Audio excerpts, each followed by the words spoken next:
Terima kasih atas waktunya. Saya Romo Murti. Apakah share screen saya bisa kelihatan? Kelihatan, Romo. Bisa, Romo. Siap. Baik, saya Romo Murti, panggil saja Moti. Moti singkatan Romo Murti. Itu nama mesra saya, panggil saja Moti, tidak usah pakai Romo. Mantap. Dan pengantar Mas Kang Dinar tadi berlebihan. Saya biasa-biasa saja. Saya Romo Murti, memang saya bekerja di Studio Audiovisual Puskat sudah 23 tahun, sejak tabisan sampai sekarang. Ya, dan semester ini saya mulai bekerja di Universitas Sanata Dharma, jadi dosen. Baik, saya mengantar ini, presentasi saya beri judul Matinya Era Kata-Kata. Ini judulnya heboh, tetapi sebetulnya isinya nggak heboh-heboh amat. Nah, ini dalam rangka kita webinar ini, dan persis pada Hari Kemerdekaan Indonesia, tanggal 17 Agustus 2021. Dan presentasi ini memang saya beri judul Matinya Kata-Kata. Mungkin Anda sekalian langsung bertanya, siapa yang membunuhnya? Benarkah kata-kata itu sudah mati? Kita harus membuat penyelidikan sungguh-sungguh apakah kata-kata ini benar-benar sudah mati. Kita harus menemukan siapa pembunuhnya. Apakah kata-kata ini mati karena COVID-19 atau ia memang sudah mati lama sebelum pandemi ini karena digitalisasi yang melanda kehidupan manusia ini. Pertanyaan-pertanyaan ini penting untuk dijawab jika kita ingin membuat film. Nah, itulah background saya selama 23 tahun ini di dunia perfilman. Itu ada foto yang paling sombong yang pernah saya punya, tapi jangan ditiru. Waktu saya belajar membuat film, ada kameranya di situ. Judul Matinya Era Kata-Kata ini menjadi judul yang kalau ini dibuat film akan menjadi unik dan misterius, yang membuat kita semua penasaran, ingin tahu bagaimana ceritanya kata-kata itu bisa mati. Nah, kata-kata tidak boleh mati karena bangsa manusia selalu berkomunikasi dengan kata-kata. Siapakah yang paling berkepentingan dengan kata-kata? Dunia kerja apakah yang paling membutuhkan kata-kata? Sebut saja yang paling membutuhkan kata-kata selama ini adalah dunia mimbar agama kita.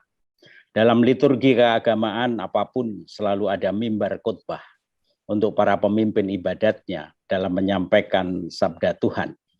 Ia membutuhkan kata-kata. Pastor, pendeta, Pak Ustadz, biku, dan para pemuka agama-agama lainnya membutuhkan kata-kata untuk menyampaikan sabda Tuhan.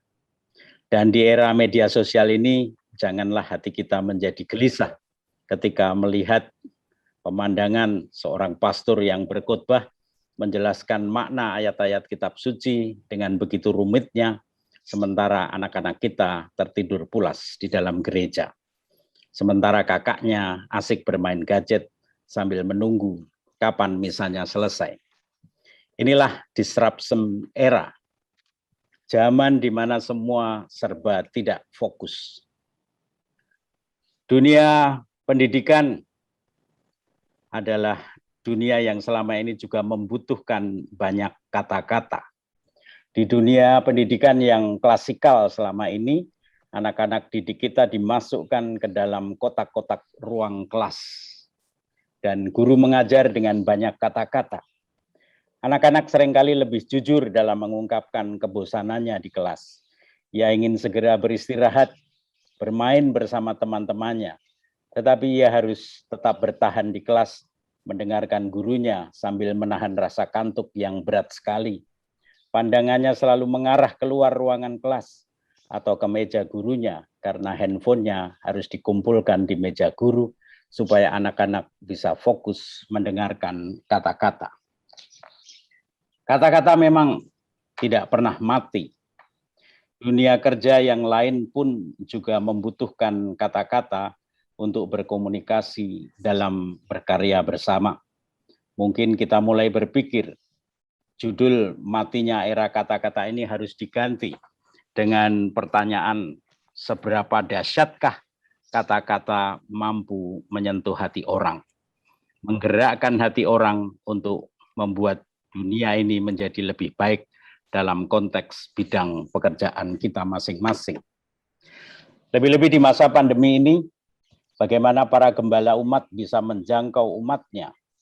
Ada yang hanya memindah mimbar khotbah yang ada di gereja langsung ke ruang-ruang virtual. Ruang-ruang media sosial kita sekarang ini banyak dibanjiri pastor-pastor yang berkhotbah.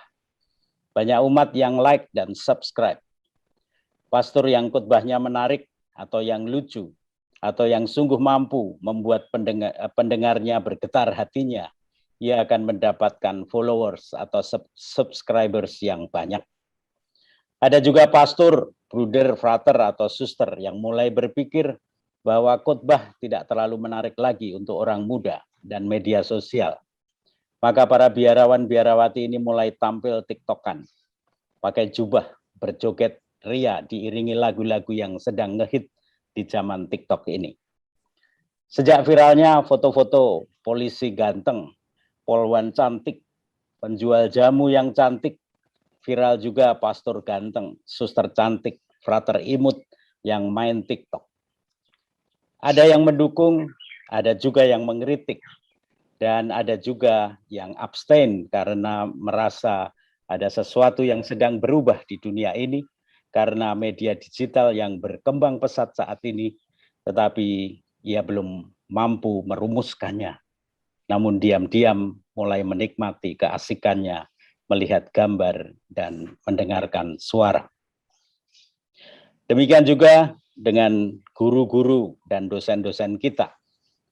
Para guru dan dosen-dosen kita sedang berjuang bagaimana membuat anak-anak kita, mahasiswa kita bisa fokus belajar di era pandemi ini.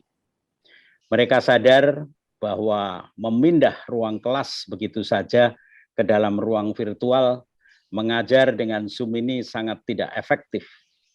Guru-guru kita kadang harus sedikit keras meminta anak-anak didiknya untuk selalu membuka kameranya, supaya para guru ini yakin bahwa anak-anaknya memang sedang belajar dengan rajin, tidak tidur atau melakukan pekerjaan yang lain. Yang menjadi tidak terlalu mudah adalah justru para mahasiswa yang sudah dewasa ini. Dosen berkali-kali mengingatkan untuk selalu on cam, tetapi tetap saja yang tampak di layar hanya foto atau bahkan nama saja. Sang dosen sudah panjang lebar berkata-kata, mahasiswa tertidur lelap di kamarnya, atau mungkin juga sedang mengerjakan pekerjaan lainnya. Dosen-dosen pun dituntut multitasking dan multitalking. Sambil mengajar, ia mengikuti rapat dengan urusan yang berbeda. Dan jangan heran jika suatu saat partner rapat kita tiba-tiba tidak nyambung pembicaraannya karena ia salah room atau salah ruangannya. Zaman terus berubah dan berkembang. Dan perubahan zaman ini juga selalu membawa pada perubahan pada media yang dipakai oleh bangsa manusia untuk berkomunikasi satu sama lain. Media yang dipakai oleh manusia dalam berinteraksi ikut mempengaruhi cara manusia berperilaku dan berpikir yang menciptakan perubahan pada cara hidup dan atau budaya manusia itu sendiri. Ada baiknya kita melihat kembali bagaimana sejarah perkembangan media dan budaya peradaban kemanusiaan itu. Yang pertama adalah tradisi budaya lisan. Yang disebut tradisi lisan di sini adalah tradisi di mana belum ada media lain selain hanya mulut kita yang dipakai untuk berkomunikasi dan menyampaikan pesan pada orang lain. Inilah tradisi orang bercakap-cakap, berbicara, ngobrol, yang semuanya memakai media mulut kita. Dari tradisi lisan inilah lahir budaya kata-kata. Produk dari aktivitas manusia berbicara adalah kata-kata. Inilah komunikasi paling alami, manusia bertatap muka dan saling bicara. Budaya berkata-kata ini tidak pernah mati, karena budaya inilah dasar dari segala macam media komunikasi. Kekuatan tradisi lisan ini adalah real time. Manusia yang bercakap-cakap membutuhkan ruang dan waktu yang sama. Orang-orang ngobrol di kafe butuh ruang dan waktu yang sama. Umat datang ke gereja mendengarkan khotbah pastor membutuhkan ruang dan waktu yang sama. Siswa pergi ke sekolah belajar bersama para guru membutuhkan ruang dan waktu yang sama di sebuah kelas. Orang pergi nonton pertunjukan teater juga membutuhkan ruang dan waktu yang sama. Ketika seluruh aktivitas berkata-kata ini terjadi, orang yang berdialog ataupun mendengarkan bisa melihat seluruh ekspresi wajah dan bahasa tubuh orang-orang yang sedang berkata-kata.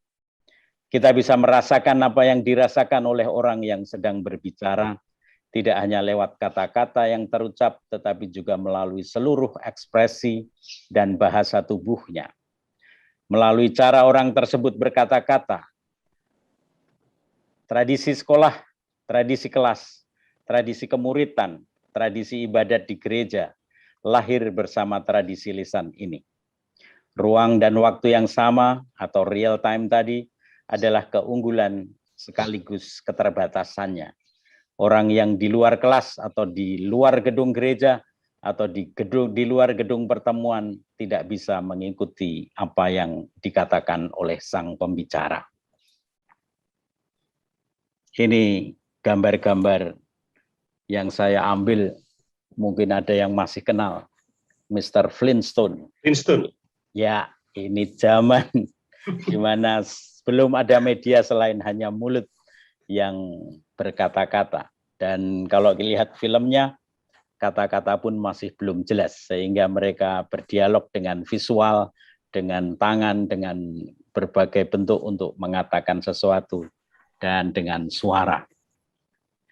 Yang kedua adalah tradisi budaya tulis. Ketika pada tahun 1440, Johannes Gutenberg menemukan mesin cetak di kota Mainz, Jerman, mulailah budaya tulis-menulis berkembang pesat dengan produk utamanya adalah buku. Ini bukan berarti bahwa tulis-menulis belum ada sebelumnya, tetapi mesin cetak Gutenberg ini yang menjadi pemicu tradisi tulis-menulis dan membaca buku. Dengan adanya buku ini, dialog pemikiran lintas ruang dan waktu terjadi. Kita manusia zaman ini bisa membaca kitab suci yang ditulis pada zaman perjanjian lama atau perjanjian baru. Pastor-pastor bisa belajar filsafat dan teologi dengan membaca buku-buku karya Plato, Aristoteles, Thomas Aquinas, Santo Agustinus, dan lain-lain. Ketika kita membaca sebuah buku, sesungguhnya kita sedang berdialog pemikiran dengan penulisnya. Maka buku memang seringkali membuat kita mampu berpikir secara mendalam, sistematis, logis, dan terstruktur. Maka layaknya jika kita mengatakan buku adalah sumber ilmu pengetahuan kita. Membaca buku membuat kita pintar. Pengetahuan yang ditimbulkan dari membaca buku adalah pengetahuan kognitif. Semua ada di wilayah pemikiran. Selanjutnya adalah tradisi budaya audiovisual yang seringkali disebut budaya baru, tetapi sekarang ada yang lebih baru. Maka saya lebih suka menyebutnya tradisi budaya audiovisual atau tradisi lesan kedua. Kenapa disebut lesan kedua? Karena sebetulnya kalau kita nonton TV, isinya adalah kata-kata semua. Kita berdialog, kita membuat talk show, kita mendengarkan berita. Ini semua adalah tradisi lisan, tetapi melalui media. Maka disebut tradisi lisan kedua. Tradisi audiovisual adalah tradisi komunikasi dengan menggunakan sarana gambar dan suara. Tradisi audiovisual ini merebak dengan suburnya ketika media elektronik berkembang pesat di dunia ini melalui media radio, televisi, tape recorder, film sekitar tahun 1960-an. Televisi mulai tumbuh subur menghiasi kehidupan manusia. Generasi baby boomers ini tumbuh bersama maraknya dunia televisi sebagai media unggulan di masyarakat dunia. Orang senang nonton televisi. Televisi yang semula hanya sebagai sarana penerangan dari pemerintah kepada masyarakat, sekarang tumbuh sebagai media hiburan. Orang nonton film seri, pentas musik, reality show, soap opera, gosip, semua ada di televisi. Televisi memang menggembirakan hati banyak orang, karena dengan mendengar suara dan melihat gambar, orang-orang disentuh hatinya. Dengan gelombang suara dan gambar hati para pendengar digetarkan. Maka seringkali orang bisa berlama-lama di depan televisi karena emosi yang terus diaduk-aduk oleh tayangan televisi. Maka tidak mengherankan jika pada saat televisi menjadi kegiatan, menjadi kegilaan masyarakat, ada pemeo yang mengatakan buku membuat manusia menjadi pintar dan televisi menjadikan manusia menjadi bodoh. Seminar-seminar dengan tema dampak televisi dalam pendidikan anak pun marak diselenggarakan di mana-mana. Benarkah televisi membodohkan kita semua? Jika kita bertanya pada para pegiat Komisi Sosial, Komisi Komunikasi Sosial dalam gereja, tentu jawabnya tidak.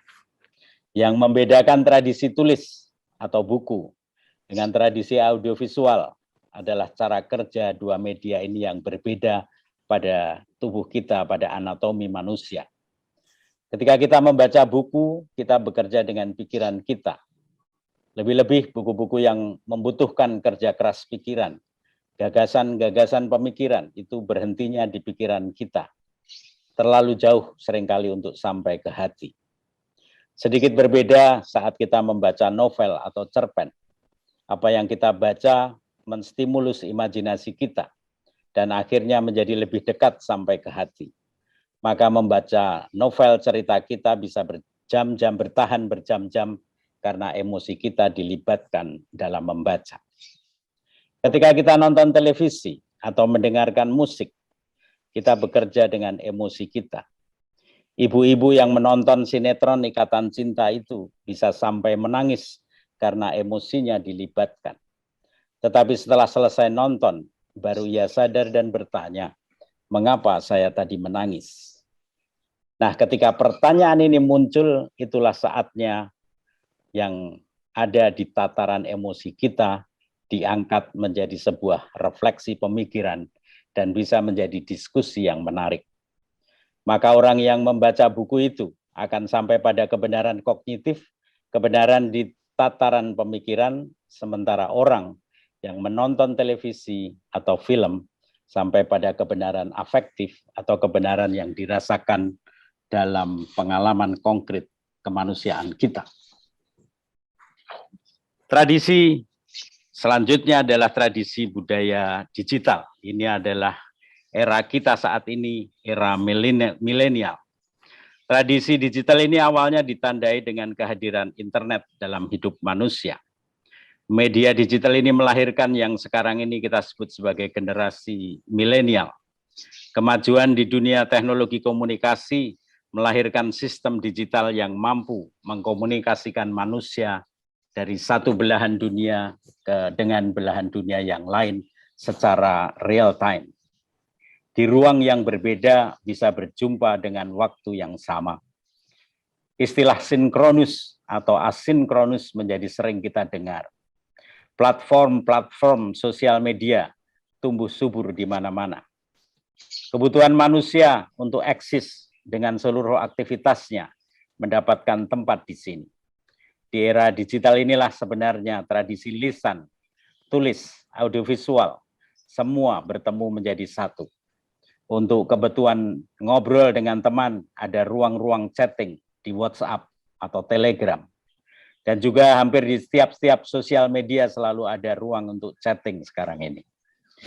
Untuk kebutuhan eksis, ada ruang untuk foto-foto seperti Instagram. atau Facebook. Untuk ruang-ruang bercerita melalui film pendek atau talk show, ada YouTube, ada podcast. Secara ringkas bisa dikatakan ada perbedaan cara kerja yang sangat mendasar ketika perkembangan media berubah dari tradisi baca tulis ke tradisi mendengar dan melihat.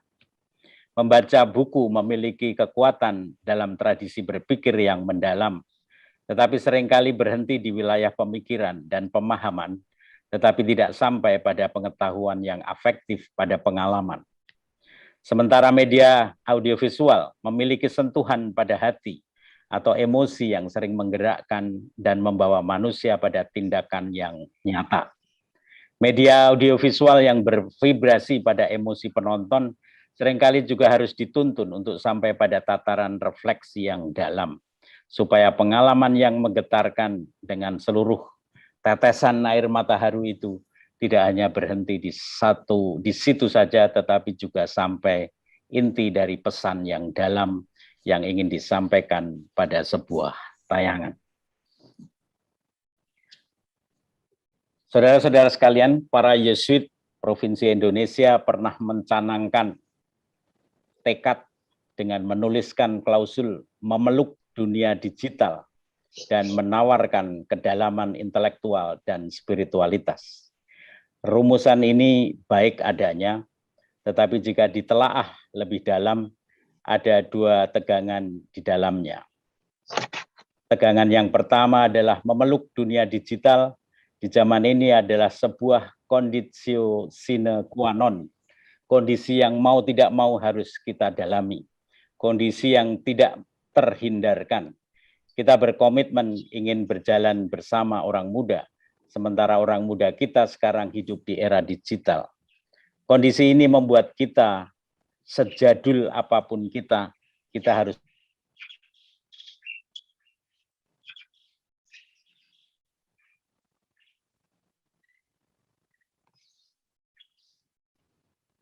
Halo Romo.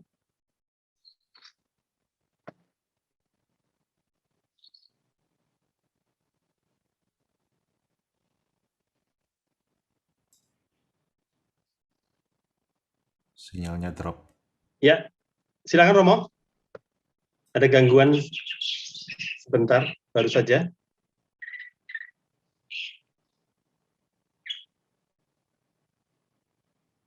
Romo Murti. Halo Romo. Halo, masih bisa mendengar? Ya, lanjut Romo. Oke. Silakan.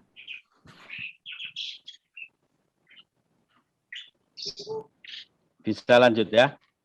Ya. Oke.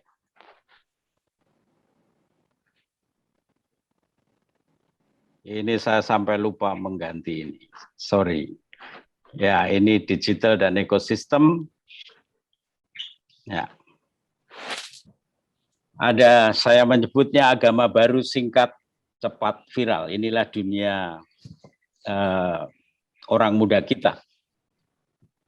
Jadi saya tadi berbicara tentang ada ketegangan. Bahasa orang muda kita adalah bahasa digital, maka kita juga harus melek digital agar kita bisa connect dan nyambung dengan orang-orang yang kita layani. Ketegangan satunya kita dari kalangan gereja dan kalangan pendidikan adalah manusia-manusia yang lahir di era baca tulis. Anak-anak milenial dari bangun tidur sampai mau tidur lagi tidak pernah melepaskan gadgetnya. Dari penelitian-penelitian sering dikatakan bahwa orang muda zaman sekarang tidak membaca buku lagi, tetapi membaca dari gadget mereka. Dan yang ada di gadget sekarang ini tidak hanya tulisan, tetapi juga gambar dan suara. Dan seringkali dikatakan apa yang ada di media sosial itu sekarang semua serba singkat. Anak-anak muda kita tidak tahan lagi membaca yang panjang-panjang. Melihat tayangan pun tidak tahan yang panjang-panjang. Perilaku baru ketika seorang membuka YouTube, ia akan melihat dulu berapa durasi tayangannya. Kalau lebih dari 5 menit tidak jadi ditonton.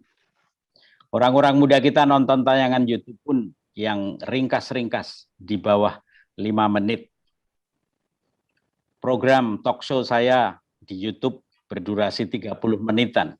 Dan jika kita melihat catatan, saya melihat catatan YouTube penonton talk show saya, yang saya buat rata-rata bertahan hanya 10 menit. Singkat, cepat, dan viral. Ini adalah agama baru yang diciptakan oleh sosial media. Adalah Instagram yang membuat tayangan hanya 1 menit di halamannya. Meskipun sekarang ada IGTV yang bisa lebih panjang. Tetapi bisa dibayangkan bagaimana mungkin menawarkan kedalaman dalam durasi yang hanya 1 menit. Hidup kita terasa semakin harus cepat dan ringkas. Hidup dalam kilasan-kilasan yang cepat hanya sekejap membutuhkan kemampuan adaptasi bagi kita semua dalam menemani orang-orang muda kita.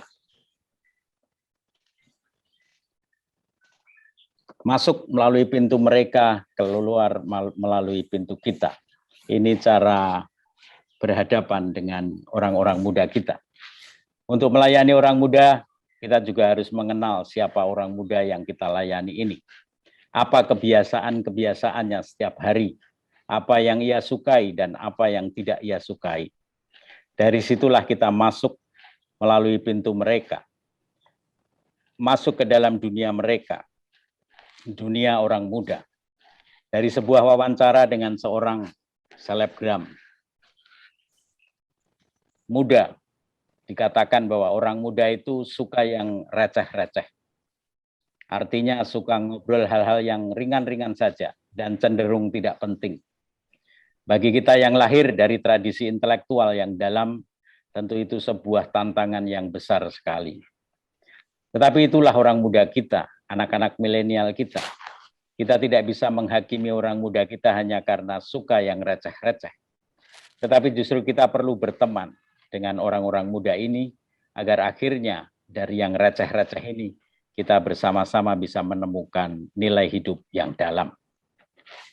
Hal kedua yang dikatakan adalah bahwa orang muda tidak mau digurui, tidak mau dikhotbahi. Bersama orang muda kita harus menjadi teman. Ini tantangan yang tidak mudah, juga terutama bagi para guru yang biasa menjadi guru yang mengajar, dan para pastor, biarawan-biarawati yang biasanya berkhotbah. Inilah era matinya kata-kata. Kita hanya bisa menjadi teman bagi orang muda. Dan menjadi teman bagi orang muda adalah berani berdialog tentang kehidupan dan menjadi penggerak bagi orang-orang muda untuk terlibat dalam karya-karya untuk kebaikan dunia ini. Terkait dengan media digital di era milenial ini, kita para pendidik juga perlu menjadi melek digital. Para pendidik perlu mengembangkan media pembelajaran baru untuk meningkatkan minat belajar para anak didik kita. Pandemi ini semakin menyangatkan kita untuk segera menemukan bentuk-bentuk baru media pembelajaran. Pandemi ini menjadi kode yang sangat keras bahwa eranya kata-kata sungguh sudah sekarat. Anak-anak milenial ini tidak bisa lagi dididik hanya dengan kata-kata. Kita perlu menyentuh hatinya, dan itu tidak terlalu mudah menyentuh hati dengan pengajaran lewat media Zoom. Orang muda bisa disentuh hanya dengan storytelling. Mungkinkah pembelajaran kita bisa disulap dengan tayangan-tayangan storytelling yang menyentuh hati dan membuat mereka bisa berkata-kata lagi, mengungkapkan perasaannya. Orang-orang muda juga suka dengan tayangan-tayangan yang viral. Dan tayangan yang viral ini biasanya singkat, cepat, tapi nendang istilahnya anak muda zaman sekarang. Untuk membuat tayangan-tayangan yang semacam ini membutuhkan skill yang sebenarnya di zaman ini tidak terlalu sulit karena semua sudah ada aplikasinya. Tapi ketekunan dan kemauan kita semua untuk belajar lagi demi orang-orang muda yang kita layani. Dan untuk memiliki skill membuat tayangan-tayangan yang singkat, cepat, ringan, dan viral ini, kita tidak bisa berhenti hanya di seminar ini saja atau di webinar ini saja. Tetapi kita punya banyak sahabat yang bisa membantu kita. Kalau ini dari kalangan gereja, berkolaborasilah dengan teman-teman dari Komisi Komunikasi Sosial. Mereka semua orang-orang yang percaya pada gambar dan suara yang bisa mengubah dunia ini untuk menjadi lebih baik. Demikian dari saya dan salam merdeka. Terima kasih. Terima kasih Romo. Uskup, Terima kasih Monsinyur. Ya. kami persilakan Romo Murti. Baik, terima kasih. Sebetulnya jawabannya ini pertanyaan yang bagus dan jawabannya sudah dijawab oleh Prof. Eko tadi semua. Jadi, saya tinggal menggarisbawahi yang saya suka dari Prof. Eko itu adalah cara dia menyampaikan itu sudah membuat dia sudah menang on screen. Nah, untuk anak-anak itu tugas kita sebagai guru memang berat, harus memenangkan hati anak-anak gitu ya. Jadi bagaimana anak-anak itu bisa kerasan belajar dan hanya memperhatikan kita, tidak yang lain. Itu yang menarik. Dan tadi saya senang ya, jadi dosen, jadi guru jangan GR. Mereka itu tidak mendengarkan kita sebetulnya. Tetapi justru itulah letak uniknya. Kita berjuang untuk memenangkan hati anak-anak kita supaya fokus pada apa yang kita berikan. Maka saran saya, jawaban saya adalah dapatkan hatinya, emotion tadi ya. Jadi mari kita berikan sesuatu yang membuat mereka gembira, yang membuat mereka memperhatikan kita dengan sesuatu yang emotion, dan yang penting juga tadi dikatakan adalah terlibat. Orang muda harus dilibatkan. Kalau kita ngomong terus, saya tadi semakin yakin orang muda itu sudah susah mendengarkan. Tetapi kalau dia dilibatkan, terlibat, diberi pekerjaan yang melibatkan energi mereka, mereka akan suka dan akan mengikuti dan belajar dengan sendirinya. Itu yang saya kira tadi yang kesimpulan yang menarik adalah mereka bukan pendengar yang baik, tetapi pembelajar yang cepat. Dan saya dalam konteks ini, dalam konteks dunia digital pun, meskipun saya berada di wilayah audiovisual selama 23 tahun, saya sering kali dalam hal-hal digital ini belajar dari orang muda. Jadi belajar dengan mereka menjadi tahu banyak juga akhirnya. Lalu yang kedua tentang katekes, katekes itu sekarang memang macam-macam ya saya kira ada yang memang masih menghidupi cara lama dengan cara mengajar seperti mengajar guru di kelas gitu ya. Tetapi yang saya suka sekarang di YouTube bermunculan katekese yang sangat beragam.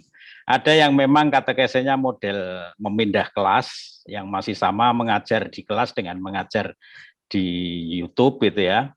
Tetapi ada yang sangat kreatif dan yang paling saya suka biasanya yang katekes muda. Mereka punya cara macam-macam dan tempat saya di sini itu sering dipakai karena kami punya studio alam, sering dipakai untuk mereka syuting. Mereka kalau datang ke tempat saya ada studio alam dan mereka syuting dan lalu memakai cara-cara itu untuk mengajar, untuk berkatekese. Nah, saya sendiri punya ruang katekese namanya Benar 20, kalau tahu di Sahpuskat, channel Sahpuskat ada Benar 20. Memang seringkali apa yang kita buat itu terlalu berat. Karena ini hal-hal teologis yang mungkin ya saya kira untuk katekes penting juga, tetapi untuk anak muda mungkin terlalu berat. Tetapi saya mencoba memakai gaya video atau televisi zaman sekarang sehingga orang masih bisa mengikuti dengan enak dan ada gambar-gambar yang bagus. Nah, berkreasilah intinya. Jadi sekarang ada banyak sarana dan yang saya selalu suka adalah justru berkolaborasi.